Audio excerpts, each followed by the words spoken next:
Far-right rallies rarely play out without confrontation. That's because contemporary anti-fascists, often called Antifa in the States, look back to a moment in the 1930s for guidance. Look a little closer. This isn't Nazi Germany, but Britain. Back then, a newly formed party, the British Union of Fascists, was gaining momentum. Like Hitler's Nazis, the BUF appealed to a section of frustrated conservatives and workers during the Great Depression with protectionist and nationalist policies. But before they were able to grow into a significant political force, they lost a vital contest. In 1936, the British Union of Fascists planned a march through the East End of London, which was made up of a largely immigrant and Jewish population at the time. Passing the Tower of London, 5,000 fascists rally to their mobilisation for the much-advertised march through the East End.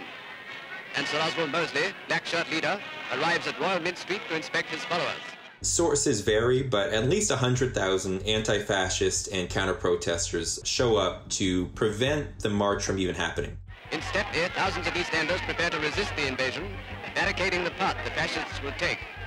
The anti-fascists set up barricades across Cable Street using building materials, torn up paving stones and an overturned truck. Now the crowd take matters into their own hands. Mounted police come to their colleagues' help. Batons are drawn and heads broken as the anti-fascist demonstrators resist efforts to disperse them.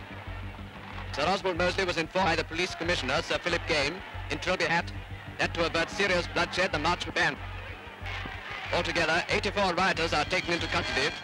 Inspired by the Spanish Civil War's anti-fascist forces, the protesters chanted the slogan, "No pasarán," they shall not pass.